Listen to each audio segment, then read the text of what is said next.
Olá, meus alunos queridos, tudo bem com vocês? Aqui é a Prof. Fernanda e nós vamos iniciar agora mais uma semana aqui na plataforma do Google Classroom, tá?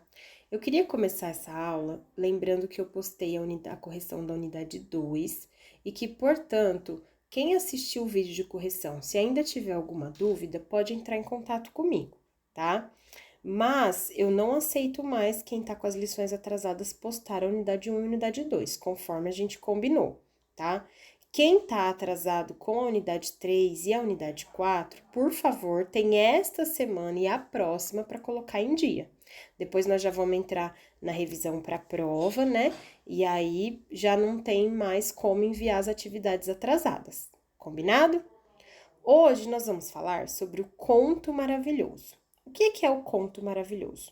O conto maravilhoso é aquele texto narrativo que nós já muito conhecemos, desde lá de quando a gente estudou o conto de fadas, né, que vocês estudaram lá no Fundamental 1, a Branca de Neve, a Cinderela, certo? Todos esses contos que nós conhecemos, que faz parte da nossa tradição popular, né, cultural, faz parte da nossa cultura, eles são um tipo de conto maravilhoso, tá? O que é o conto maravilhoso? Então, ele apresenta uma situação inicial, né? Um motivo. A situação inicial é a situação de equilíbrio, a apresentação dos personagens, o tempo e o lugar nem sempre estão definidos, né? Quando fala assim, era uma vez quando? Isso é um tempo indefinido. Ele não fala assim, no dia 25 de março do ano tal, não. Era uma vez. Então, a gente sabe que é passado, mas a gente não sabe se faz 100 anos, faz 200, faz 300, quanto tempo faz, tá? Por isso que a gente diz que o tempo e o lugar não é definido, né? Porque não é um lugar existente, por exemplo, no sul da África, ou então no interior do estado do Pernambuco. Não é isso, né? Ele não traz detalhes. Fala, no jardim, no bosque, numa torre. Então, são locais que não é possível a gente localizar no mapa, por isso que são indefinidos, tá bom? O motivo, gente, o motivo é o que quebra o conflito. Então, o motivo é a situação inicial. Naquele conto que a gente leu, da Moura Torta, o que era o motivo? O motivo era quando o príncipe queria achar uma princesa para eles casar. Pronto, quebrou o equilíbrio, né? Aconteceu alguma coisa que vai mudar a história. Isso é o motivo, tá bom? Motivação, ela vem, gente, a partir do motivo central. Qual que era a motivação do príncipe? Viajar para conhecer uma nova princesa, porque nenhuma mulher do reino o interessava para ser sua esposa. Então, essa é a motivação, é o que levou ele, né, a sair da situação inicial. O tempo, como eu disse, não é definido, né? Era uma vez, certa vez, num lindo dia. São situações que não são marcadas pela data. E a resolução do conflito e a conclusão, ela vem no final, que é quando a história deve terminar. Geralmente, os contos de fadas, né, os contos maravilhosos, eles têm um final feliz. O final feliz aqui, gente, é quase que obrigatório, tá? Então, a resolução de conflitos e a conclusão, ela vai sempre caminhar para a felicidade de todos. E foram felizes para sempre. É assim que se constrói um conto, tá, pessoal? É simples e não é. É simples de você perceber, mas na hora de escrever gera uma certa confusão. Vamos agora para a página 52, porque a gente vai falar como que aparecem as características, né? O tempo indeterminado, que eu já falei, né? Num belo dia, numa bela manhã de sol. O cenário geralmente está ligado a esse universo de fantasia, reino, castelo, bosque, floresta. Os personagens são heróis, heroínas, princesas, príncipes, duques, né? Tudo isso tá ligado mais ou menos a esse mundo da monarquia feudal, né? Porque é de lá que vem o conto. Ó, vocês podem ver que aqui os próximos 3 itens aqui, a gente vai falar um pouquinho sobre o Charles Perrault, os irmãos Grimm e o Hans Christian Andersen. o Hans, né? Desculpa, Hans Christian Andersen.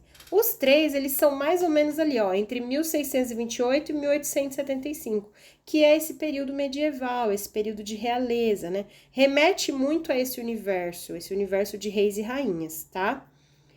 Aí, além de ter os reis, as rainhas, os príncipes e as princesas, nós teremos os antagonistas, que são os vilões, né? Que podem ser as bruxas, as madrastas, os feiticeiros, os magos, tá? Nós vamos ter também uma importância muito grande das personagens secundárias. Quem que são as personagens secundárias? São aquelas personagens que participam da história, mas não são sobre ela que a gente vai falar, né? Então, os camponeses, os súditos, certo? Todos eles fazem parte para compor a história, mas não necessariamente é o protagonista da história, tá? Vocabulário, né? A norma culta, claro, certo? E aí vai aparecer, claro, as palavras que nós não estamos habituados a escutar, né? Porque a gente tem que lembrar que a gente está falando de um gênero escrito, né? Um gênero, sobretudo, escrito, tá bom? Bom, vamos para as curiosidades, como eu falei, né? Os principais autores dos contos clássicos infantis são Charles Perrault, nasceu em 628 em Paris, ficou conhecido após publicar histórias populares com uma linguagem simples que faziam parte do folclore europeu. Seu livro mais famoso é o Contos da Mamãe Gansa, publicado em 1697. Nele tinha os contos que chegaram até nós, olha lá, a Gata Borralheira, o Gato de Botas, Chapeuzinho Vermelho e o Barba Azul. O livro chama atenção pelo fato das personagens principais, apesar de pequenas e indefesas, vencerem o mal usando a inteligência, tá? Os irmãos Grimm tem até uma série muito boa sobre eles que passava na Cultura, né? Muito legal, os irmãos Grimm são muito famosos. Eles nasceram na Alemanha, né? Jacob Grimm e Wilhelm Grimm. Eram estudiosos, filósofos, historiadores, narradores e conhecedores da língua e da mitologia alemã.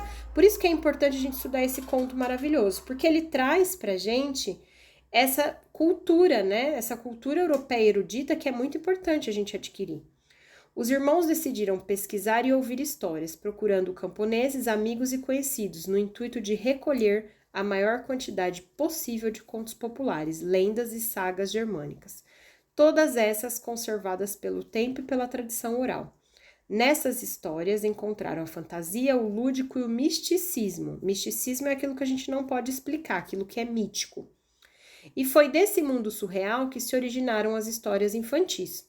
O primeiro manuscrito foi concluído em 1810 e contava com 51 histórias. A primeira edição foi intitulada História das Crianças e do Lar, tá? E por último, Hans Christian Andersen, que era filho de sapateiro e vinha de uma família pobre, né?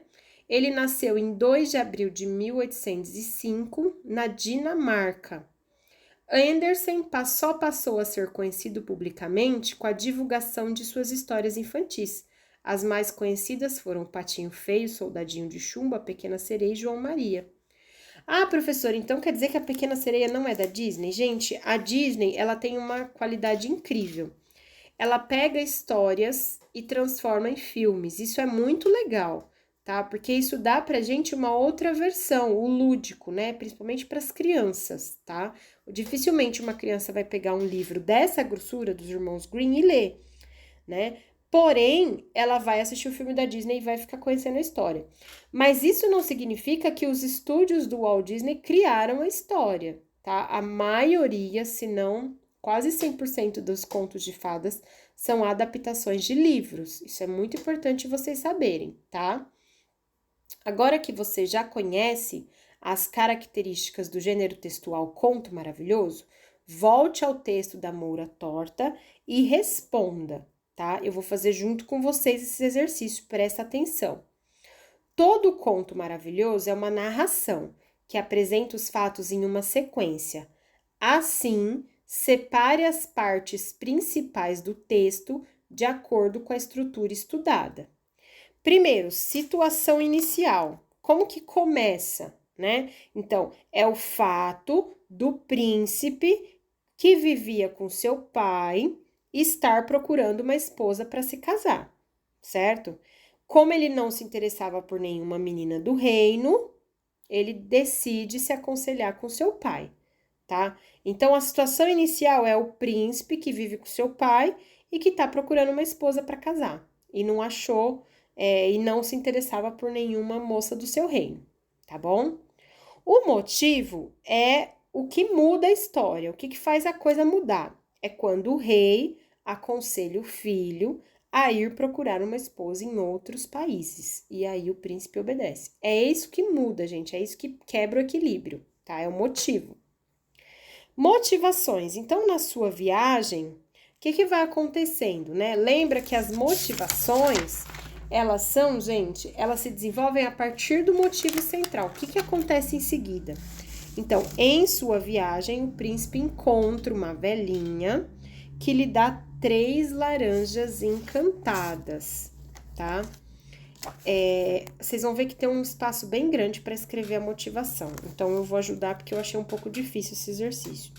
Ó, motivações, vocês vão escrever aí. Em sua viagem, o príncipe encontrou uma velhinha que lhe deu 3 laranjas encantadas, das quais saíam belas princesas que o faziam apaixonar-se. Ponto. Contudo, o moço não seguiu o conselho da velhinha de descascar as frutas próximos a um rio e, em um primeiro momento, perdeu as 2 primeiras moças. Tá? Eu sei que eu tô falando um pouquinho rápido, mas vai pausando o vídeo aí para você conseguir. Na terceira laranja, ele conseguiu desencantar a princesa, que aceitou o seu pedido de casamento. Ponto. Porém, uma moura torta fingiu tomar o lugar da princesa, espetou um alfinete na cabeça da bela moça e transformou-a numa pombinha branca. Ponto. Ela contou uma mentira ao príncipe, que a levou para o seu castelo, acreditando que a moura torta fosse a sua amada. Olha que grande essa resposta, mas a motivação aqui nada mais é do que um resumo geral de tudo que aconteceu, tá?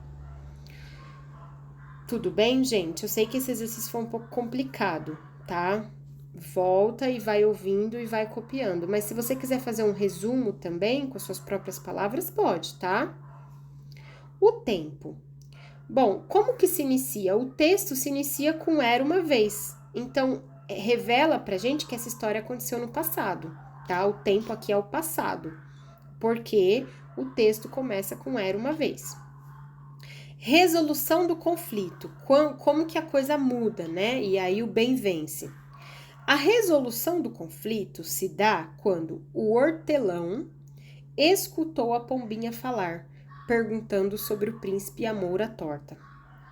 Ao intrigar-se com o pequeno animal, ele decidiu contar o fato ao seu patrão, o qual passou a observar a pombinha e descobriu na sua cabeça o alfinete encantado.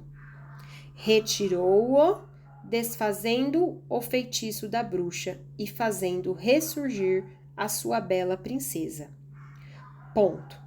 Os 2 se casaram e a moura torta acabou sendo queimada em praça pública. Tudo bem?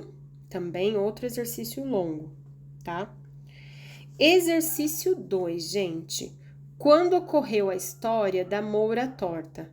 A partir das informações do texto, você conseguiria determinar a exatidão do tempo em que aconteceram os fatos? Não, né? Então, a gente não consegue determinar, porque era uma vez, é passado, mas nós não sabemos quando, certo? Exercício 3. As personagens envolvidas no conto maravilhoso podem ser divididas em protagonista, antagonista e secundária. Vocês vão separar agora. Quem são as protagonistas? Então, é o príncipe e a princesa, tá? Por quê? Porque a história é construída em volta deles, tá? Ele é o herói e ele salva a mocinha do seu encantamento. Quem é, gente, a antagonista? A antagonista, claro, é a moura torta, né? Por quê? Ela quer se beneficiar da situação, ela se aproveita da inocência do príncipe, espeta o alfinete na cabeça da moça e ela acaba atrapalhando e atrasando os planos do casal. Por isso que ela é antagonista, ela é a má aqui da história, tá? Nem todo antagonista é mal, viu, gente? Às vezes, um antagonista pode virar um herói, tá? Quem assistiu o filme da Malévola sabe muito bem disso, né? A Malévola, ela se arrepende, certo? De tudo que ela fez com a Aurora, né? Ela conhece o amor verdadeiro, que é o amor da Aurora, né? Então, ela é um exemplo perfeito de antagonista que se transforma em boazinha depois. Não necessariamente em boazinha, mas ela se transforma em... Ela se arrepende, né? Ela se transforma de uma certa forma em heroína porque ela se arrepende, tá bom? Tem muitos outros exemplos, tá, gente? Só citei o da Malévola porque é o que me veio à mente agora. Bom, por que o rei, a velhinha e o hortelão são considerados personagens secundários, né? Apesar das suas ações, eles são importantes para a história, né? Mas eles não são os protagonistas da história. A história principal não acontece com eles, tá? Por isso que eles são personagens secundários. Bom, na página 54, nós vamos fazer apenas o 4, 5 e o 6, tá? Porque nós ainda temos a semana que vem de aula, tá bom? Mas eu vou explicar para vocês, no próximo vídeo, o exercício 1, 2 e 3 separado desse aqui, tá bom? Para quem quiser já ir adiantando, pode, tá? Exercício 4, então, observe a linguagem empregada no conto. Ele foi escrito formal ou informal, né? Responda e justifique com trechos do texto. Gente, claro que ele é formal, né? Porque ele é um conto de fadas, tudo bem? Então, ele tem que ser formal, não pode ser informal. Ele foi feito para ser escrito e para ser lido, não para ser falado, tá? O conto maravilhoso tem por característica o uso de palavras que não estamos acostumados a usar. Ao ler o conto, algumas palavras lhe pareceram estranhas? Né? O que vocês acharam? Eu separei algumas aqui, tá? Que eu achei que não são palavras comuns, tá bom? Mas vocês podem ter separado outras, não precisa ser igual. Ó, se você separou as minhas, você vai anotar as que eu falar. Se você separou outras, você vai anotar as outras, tá? Eu separei a palavra alforge, né? Que aí eu fui pesquisar lá no dicionário, é uma bolsa grande de couro. Separei a palavra acabrunhado. Acabrunhado, gente, é o mesmo que triste, ele ficou entristecido, ficou acabrunhado. Sucumbida, sucumbir é o mesmo que perder as suas forças. Então, sucumbida é aquela que perdeu as suas forças. E regalada, aqui no texto, quer dizer contente, tá? Então, eu separei alforja, acabrunhado, sucumbida e regalada, tá? Você pode anotar entre parênteses o significado dessa palavra. Por meio da leitura do conto A Moura Torta, é possível identificar os cenários onde a narrativa acontece?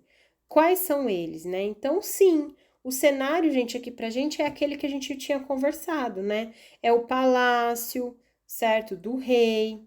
A cidade da velhinha também é um cenário. O deserto é outro cenário. E as margens do rio, mais um cenário. Então, nós temos 4, tá bom? Gente, para essa semana é isso, tá? Não precisem se preocupar, tá bom? Com os outros exercícios. Nós vamos fazer eles na semana que vem. Como eu disse, eu vou gravar um vídeo explicando o que são tipos de frase, tá?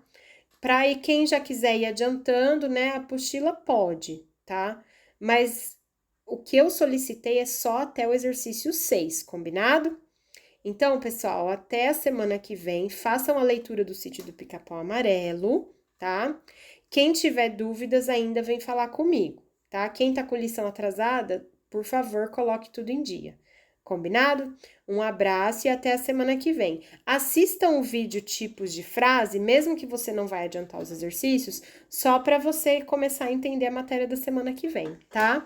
Beijinhos e tchau, tchau, galera. Até mais.